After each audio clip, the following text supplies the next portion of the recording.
오늘 인간의 두 가지 속성이라는 제목으로 로마서 7장 21절부터 23절 내용으로 말씀을 나누겠습니다.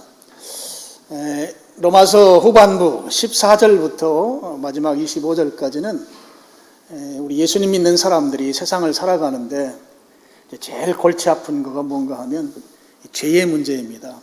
예수님을 믿는데도 불구하고 죄를 짓는다고 하는 것이 이게 고통스러운 문제이죠. 그래서 이 부분에 대해서 이제 로마서 7장 14절부터 25절까지가 이제 그것을 다루고 있는데요. 이제 쭉 읽어보면 한 가지 중요한 내용을 이렇게 반복하고 있는 걸 볼 수 있어요.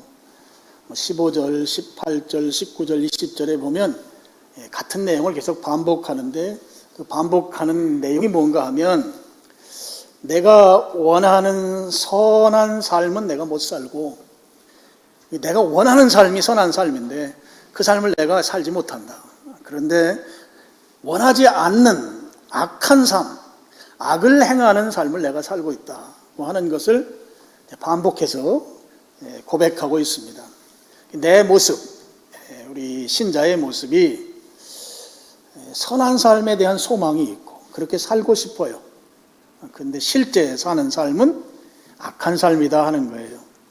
그런 모습에 대한 고백이 여러 번 반복되고 있습니다. 여러분, 우리는 예수님을 믿는 하나님의 자녀입니다. 여러분이 하나님의 자녀라고 하는 것이 이게 대단한, 이 말로 형용할 수 없을 만큼 이 놀라운 특권이죠. 여러분, 하나님의 자녀라고, 하나님의 아들, 하나님의 딸이라고 하는 이 신분의식이 이게 대단한 것이에요. 이 세상의 그 어떤 것보다도 대단한 특권입니다. 여러분이 예수님을 믿음으로 말미암아 하나님의 자녀가 됐습니다. 나는 하나님의 아들이고 나는 하나님의 딸입니다.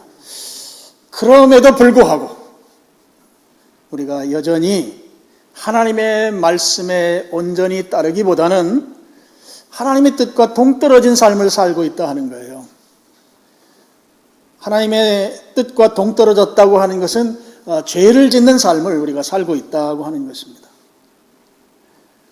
내 신분은 하나님의 아들이고 딸인데 내 하는 행동은 하나님이 원하는 것과는 동떨어진, 하나님이 기뻐하지 않는 그런 행동을 하면서 산다 하는 거예요. 그러니 이게 내가 얼마나 고통스럽고 답답하고 괴롭냐 말이에요. 하나님의 자녀임에도 불구하고 그렇게 산다 하는 것입니다. 그것에 대해서 오늘 21절은 아예 법이라고 표현을 하고 있습니다. 21절, 그러므로 내가 한 법을 깨달았노니 곧 선을 행하기를 원하는 나에게 악이 함께 있는 것이다 그랬습니다. 여전히 죄에서 벗어나지 못하고 있는 내 삶을 이 법이라고 하는 좀 묵직한 용어를 사용하고 있는 걸 볼 수 있습니다. 여러분이 법이라고 표현했을 때는 지금 그런 우리의 삶의 패턴, 선한 삶을 살기를 원하는 소원은 있지만 죄를 지으며 악한 삶을 살고 있는 그 우리의 이 삶의 패턴이 부동의 원칙이라고 하는 그런 의미를 담고 있죠. 법이라고 표현한 것은 바로 그런 뜻이 있습니다. 이 법이라고 하는 것은 어떤 상황이나 환경에 따라서 바뀌지 아니하고 보편적으로 적용된다고 하는 그런 의미도 있는 것이죠. 그러니까 이런 상황 논리에 따라서 내가 이때는 어쩔 수 없었고 너는 그렇게 살면 안 되지 않느냐라고 하면서 왈가왈부하는 거, 그거 이 법이라는 용어 앞에서는 그렇게 하면 안 된다고 하는 거죠. 어느 누구도 핑계할 수 없는 보편성을 갖고 있다고 하는 것으로 이 21절은 법이라는 용어를 거기에 표현하고 있습니다. 또 법이 갖는 한 가지 특징이 더 있죠. 법은 강제성을 수반합니다. 법을 지키지 아니하면 그에 상응하는 대가를 지불해야 한다 하는 것이죠. 그래서 오늘 21절부터 8장 그 앞부분에 보면 법이라고 하는 말이 굉장히 많이 나와요. 이 우리의 삶의 패턴, 선한 삶을 살기를 원하지만 악한 행동을 결과물로 내놓을 수밖에 없는 이 삶의 패턴이 이 우리 삶의 부동의 원칙, 법이라고 표현할 만한 보편성을 띈 그런 삶의 패턴이다 하는 것을 알려주는 차원에서 7장 21절부터 8장 앞부분은 이 법이라는 용어를 많이 거기에 기록해 놓고 있습니다. 자, 21절을 다시 보시겠습니다. 그러므로 내가 한 법을 깨달았노니, 여기 깨달았다는 말은 조금 더 원어에 가깝게 번역을 하면 발견했다는 말입니다. 발견. 내가 한 법을 발견했다. 그 발견한 것이 뭔가 그 선을 행하기를 원하는 나에게 악이 함께 있는 것이다. 여러분, 내 안에 선한 마음도 있고 동시에 악이 있다. 이거 악이 공존한다고 하는 것이죠. 이게 법이니까 이건 확실한 것이다. 이 내 삶의 패턴은 이건 분명하게 보편성을 띠는 것이다. 왈가왈부할 수 없는 것이다. 이거 가지고 환경, 형편, 어떤 상황 논리로 이렇게 변개할 수 없는 것이다. 그런 의미가 있는 것이죠. 여러분, 여기에 이제 이 21절에 나온 이 한 법을 깨달았다, 한 법을 발견했다 할 때 여기에 이 법에 대해서 이제 톰 라이트라고 하는, 이 톰 라이트는 우리 이제 신약 성경 학자 가운데 굉장히 큰 학자입니다. 우리 학자를 좀 큰 학자들이 몇 분 계세요. 세계적으로. 그 중에 뭐 F.F. 브루스라든지 또 우리 한국에 나온 김세은 박사님 같은 분들이 세계적인 학자들이죠. 큰 학자들이고 또 신약 학자들 중에 좀 작은 학자들도 있고 저는 그렇게 봅니다. 아직 톰 라이트는 굉장히 큰 학자인데요. 그분은 여기에 나오는 이 법을 율법으로 해석을 했습니다. 그럼 다른 분들의 해석은 대부분 여기에 나오는 법을 그냥 규범, 규례, 일반적인 규범으로 이렇게 보는데 톰 라이트는 율법이다 하는 거죠. 그분이 왜 율법이라고 했는가 하면 이제 헬란 말로 이 법이란 말이 노모스라고 부르거든요. 근데 이 로마서에 나오는 이 노모스는 율법이 아닌 경우에는 사용하지 않았다 하는 거예요. 그리고 동시에 여기 이제 이 노모스라고 하는 이 법 앞에 정관사, 영어로 하면 더죠, 더가 붙어 있다. 헬란 말로는 호라고 불러요. 호 노모스 그래요. 그래서 이 정관사가 붙어 있기 때문에 이거는 일반 규범이 아니라 율법이다 이렇게 말합니다. 율법이기 때문에 정관사를 붙였다 하는 거죠.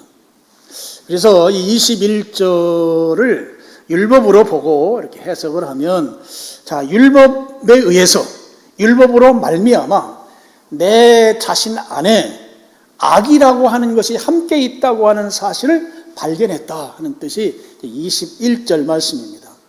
내 안에 악이 있는 것을 율법이 알게 했다 이런 뜻인 것이죠. 근데 여기에 이제 악이라는 말은요, 죄의 결과입니다. 죄가 드러난 현상이죠. 그래서 죄가 원인이고 죄가 행동으로 나타나는 것이 악이죠. 그래서 이게 악은 결과를 말합니다. 그러니까 죄와 악은 그냥 뭐 동전의 앞뒷면과 같은 그런 것이죠. 이 21절에서 우리는 중요한 한 가지를 알 수 있어요. 무엇인가 하면 우리 인간 내면의 속성이 두 가지 요소가 있다고 하는 거예요. 인간에게는 두 가지 속성이 공존한다. 공존한다. 이 사실을 알려주고 있습니다. 이거를 이제 보통 인간의 이원적 속성 이렇게 말해요. 바울이 정통 유대교인이고 유대교 출신이죠. 바리새인이라고 하면 정통 유대교의 아주 핵심 멤버 그룹 아닙니까? 이 정통 유대교 교리 가운데에 바로 인간은 바로 이원적 속성을 가지고 태어난다고 하는 교리가 있습니다. 그 이원적 속성이라고 하는 건 바로 선과 악을 같이 가지고 태어난다는 거예요. 유대교의 교리입니다. 그래서 이 악이라고 하는 걸 어떻게 처리하는가, 유대교에서는 율법을 가르쳐야 된다는 거예요. 그래서 어려서부터 율법을 가르치면 그 율법에 의해서 악이 처리되고 선한 삶을 살게 된다고 하는 게 유대교의 교리입니다. 그래서 이런 교리가 있는 것을 학자들이 여기에 이제 인간에게 있는 두 가지 속성의 관점으로 쭉 이제 설명하는 걸 놓고 아마도 그 유대교의 그런 이원적 속성 교리의 영향을 바울을 통해서 받아서 여기 기록한 것이 아니냐 이렇게 말하는 분들이 계십니다. 어쨌든 인간은 내면에 두 가지 속성이 있다 하는 것이죠. 한 가지 속성은 선을 행하기를 원하는 속성입니다. 착한 일을 하고자 하는 성품이 우리 내면에 있습니다. 도덕적 삶을 추구하는 속성인 것이죠. 여러분, 그 C.S. 루이스라고 하는 아주 유명한 이 작가이죠.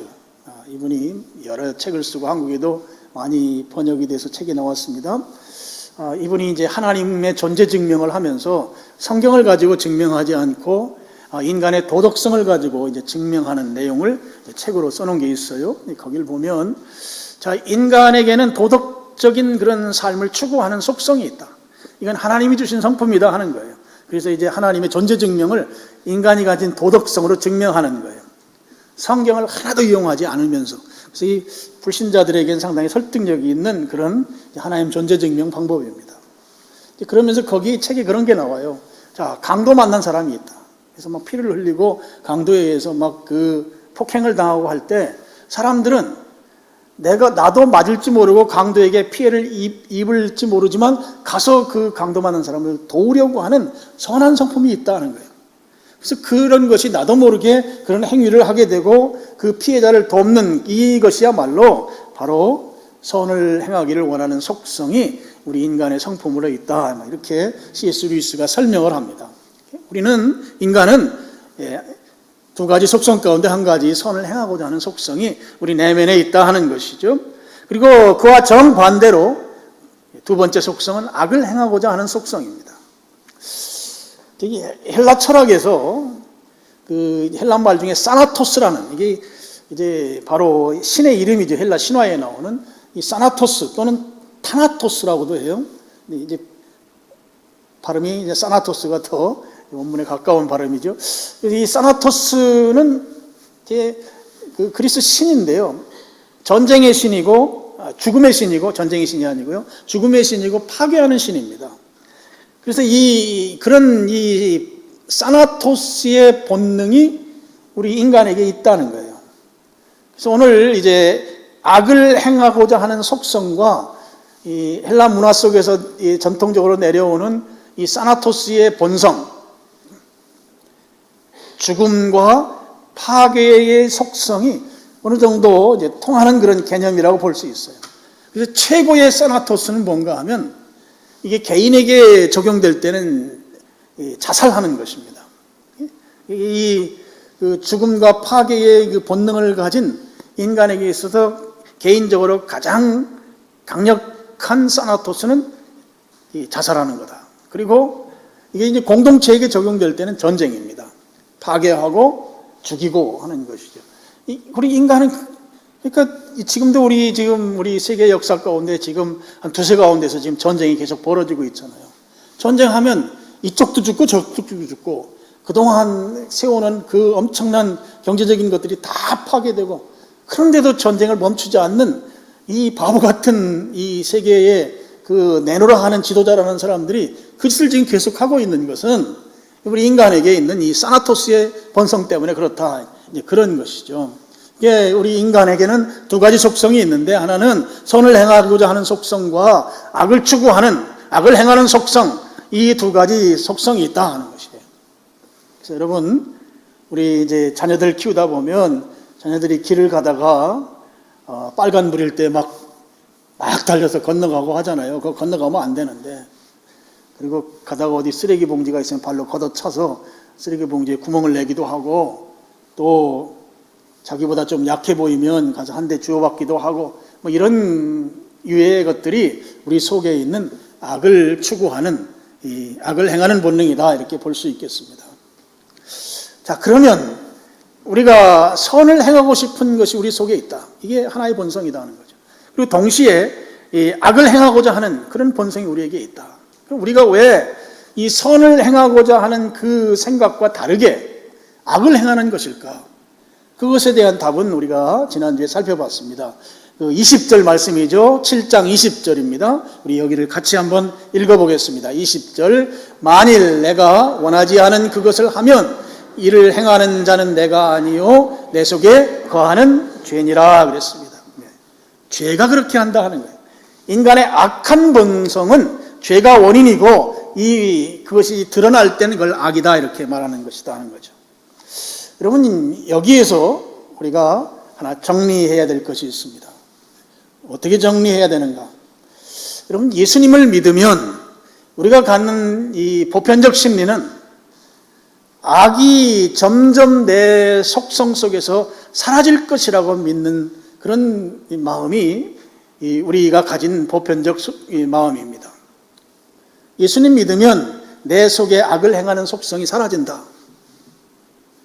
처음에는 그렇지 않지만 시간이 지나면 이 속성이 사라질 것이라고 하는 그런 생각이, 그런 마음가짐이 우리에게 있습니다. 그런데 오늘 성경 말씀에 의하면 그렇지 않다고 하는 것이죠. 예수님을 믿어도 여전히 내 안에 악이 선과 함께 공존한다는 것이에요. 그러니까 여러분, 우리 예수님 믿는 그리스도인일지라도 우리 속에는 여전히 이 두 속성이 함께 자리하고 있다. 선을 행하고자 하는 속성과 악을 행하고자 하는 속성이 같이 내 안에 존재한다 하는 것이에요. 22절과 23절은 그 내용을 조금 더 풀어서 설명하고 있습니다. 22절, 내 속 사람으로는 하나님의 법을 즐거워한다 그랬어요. 여기에 속 사람이라는 말이 나와요. 이 속 사람이라고 할 때는 우리의 그 인격성을 포함한 그런 의미의 표현입니다. 여기에서는 속사람, 겉사람 하는 이런 대조적인 차원에서 이 속사람이라고 표현했다고 하기보다는 우리 내면의 어떤 인격적인 그런 속성을 가진 존재로서의 속사람입니다. 여기에 속사람은 여러분 18절에 보면 이런 표현이 있잖아요. 내 속, 곧 내 육신이라는 말이 나와요. 여기도 속이라고 하는 말과 육신이라는 말이 나옵니다. 물론 여기 육신은 우리의 몸, 이 신체, 바디를 말하는 게 아니죠.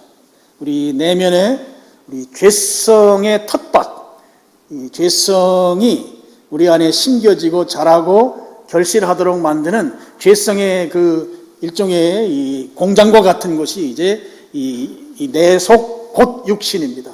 여기 22절의 속사람과 18절의 육신은 우리 내면에 공존하는, 함께 있는 두 가지 속성을 표현한 것이라고 그렇게 우리가 볼 수 있습니다.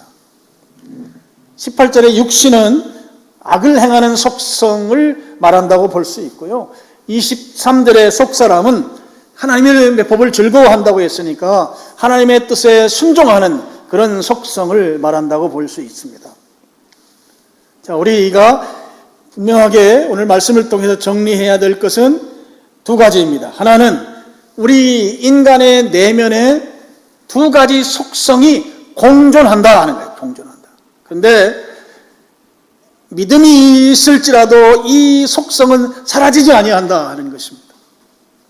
그래서 이 땅에 사는 동안에는 이 두 가지 속성이 우리 내면에 공존하는 채로 살아갈 수밖에 없다 하는 것이죠. 그리고 또 한 가지 기억해야 할 것은 이 내면에 있는 선한 속성과 악한 속성이 서로 싸운다 하는 것이에요. 싸운다. 우리 내면에서 싸운다는 것이죠. 자, 23절입니다. 내 지체 속에서 한 다른 법이 내 마음의 법과 싸워. 이래서 싸워. 내 지체 속에 있는 죄의 법으로 나를 사로잡는 것을 보는도다 그랬습니다. 여기에 지체는 우리의 몸을 구체적으로 표현한 것이죠. 그래서 우리의 몸을 대표하는 그런 의미로 지체라고 했습니다. 근데 이 지체 안에 한 다른 법, 이 21절에 나오는 한 법이 있죠. 한 법. 그 법과 다른 법입니다. Another law예요. 전혀 다른 법. 한 다른 법이 우리 지체 안에 있다 하는 거예요. 그래서 21절의 이 한 법은 22절에 나오는 하나님의 법과 23절에 나오는 마음의 법, 이 세 가지가 다 같은 의미의 법입니다. 그리고 23절의 한 다른 법은 23절 마지막 부분에 나오는 죄의 법과 같은 의미입니다. 여러분, 죄의 법은 뿌리가 있는데요. 그 뿌리가 사탄이죠. 마귀입니다. 그래서 우리 안에 있는 이 하나님의 법은 하나님이 뿌리이고 죄의 법은 사탄이 뿌리인 것이죠. 근데 이 두 가지의 법이 내 안에서 다툰다 하는 것이에요. 하나님의 법과 죄의 법이 서로 싸운다 하는 것이죠. 자기가 주도권을 차지하기 위해서 두 법이 우리 내면에서 지금 싸우고 있다 하는 것입니다. 자, 하나님의 법과 죄의 법이 싸워요. 그러면 어느 법이 이길까요? 당연히 하나님의 법이 이겨야 합니다. 하나님의 법이 이길 수밖에 없다고 우리는 대답하게 되죠. 근데 오늘 23절은 하나님의 법이 이기는 게 아니고 죄의 법이 이기는 것으로 성경에 기록이 되어 있습니다. 자, 23절 하반절에 보면 죄의 법으로 나를 사로잡는 것을 보는도다 그랬어요. 죄의 법이 사로잡는다는 건 체포한다는 거거든요. 더 정확한 의미로는 이제 창으로 위협한다는 뜻이에요. 내 등 뒤에 창을 대고 뭐라고 하는가 하면 내가 시키는 대로 해. 만약에 시키는 대로 하지 않으면 이 창이 너를 찌를 거야. 그러면서 창이 나를 겨누고 있다는 뜻이에요. 사로잡는다는 말이. 그러니까 죄가 시키는 대로 할 수밖에 없는 그런 상황인 것이죠. 이것을 23절에서는 죄가 죄의 법으로 나를 사로잡는다 그렇게 표현한 것입니다. 여러분, 우리가 그리스도인이에요. 예수님 믿는 사람입니다. 근데 우리 안에 두 가지 속성이 있어요. 한 가지는 선을 추구하는 속성이에요. 그리고 또 한 가지는 죄의 속성, 하나님과 무관하게 살고자 하는 속성. 이 두 속성이 서로 더 지배적인 위치에 있기 위해서 싸운다 하는 것입니다. 만약에 이 지배력을 빼앗긴 쪽에서는 다시 주도권을 잡고자 해서 싸우는 것이고, 또 주도권을 가지고 있는 쪽에서는 그것을 잃지 않기 위해서 싸우는 거예요. 근데 우리 내면에서 이 두 속성이 지금 싸우고 있다고 하는 것이죠. 싸우는데 하나님의 법을 따르는 선한 속성이 이긴다고 했으면 얼마나 좋겠어요. 근데 성경은 선한 속성이 이기는 게 아니고 오히려 죄가 주도권을 잡고 우리들로 하여금 하나님이 기뻐하시는 삶을 살지 못하도록 만드는, 죄가 승리하는, 죄가 우리를 사로잡아 버리는 그런 표현으로 성경은 기록해 놓고 있습니다. 여러분, 이 싸움이 우리 내면에서 일어나고 있습니다. 그래서 죄가 이기기 때문에 겉으로 우리의 삶에 드러나는 것은 악이 드러난단 말이죠. 죄의 결과들이 드러나는 거예요. 근데 우리가 바라는 것은 하나님이 기뻐하는 것들이 삶으로 드러나고 우리의 행동으로 나타나야 되는 것이죠. 그러면 이 싸움이 우리 내면에서 일어나는데, 그 내면에서 우리는 이 죄의 법을 누르고 하나님의 법, 이 선을 추구하는 것이 이겨야 하는데 우리가 여전히 패하고만 살 수 없지 않느냐 하는 것이죠. 근데 중요한 것은 우리 내면에서 일어나고 있는 싸움이란 말이죠. 이 싸움이. 그렇기 때문에 내가 가지고 있는 의지, 내가 가지고 있는 노력, 이런 것으로는 선한 속성이 승리할 수가 없다 하는 거예요. 왜냐하면 내 내면에서 일어나고 있기 때문입니다. 아무리 크게 결심을 하더라도 안 되는 거예요. 의지를 가지고 하려고 해도 이 죄의 법을 이길 수 없는 것이에요. 제가 지난주에 일부 시간에는 얘기를 했는데요. 제가 큐티 하는 삶을 살기 위해서 굉장히 노력을 많이 했어요. 큐티.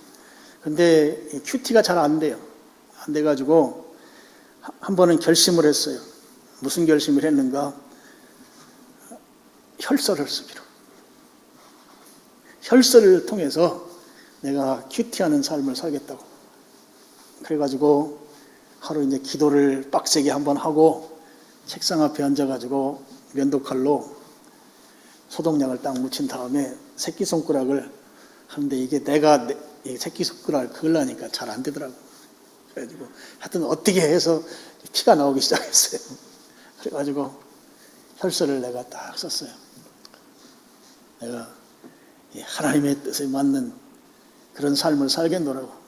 6글자가 쓰는데 이게 피가 잘 컬컬 나오면 좋은데 앞에는 좀 두껍고 뻘건데 뒤로 갈수록 제대로 글씨가 안 되더라고. 그럼 혈서를 쓰고 나서 내가 큐티를 잘했을까요? 천만의 말씀이에요. 그렇게 결심하고 각오를 했는데도 안 돼요. 그래서 또 제가 기도원에 올라갔어요. 기도원에 가서 일주일 동안 내가 금식을 했다고. 성도들에게 내가 말씀을 전하는 사람인데 그래도 신선한 말씀을 여러분에게 전해야지. 생생한 말씀을 전해야지.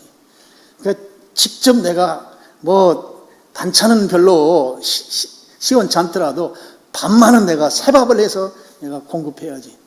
그런 생각이거든. 밥만 맛있어도 밥 먹을 수 있잖아요. 그죠?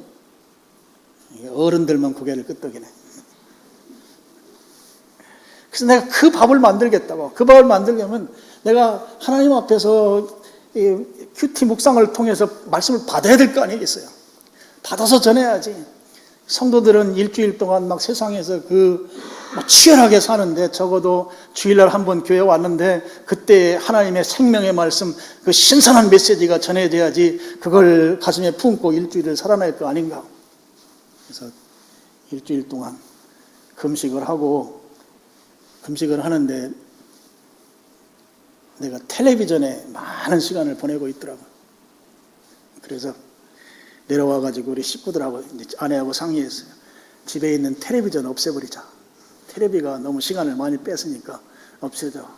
그래서 우리 식구들이 너무 착해요. 다 동의를 해가지고 텔레비전을 없앴어요.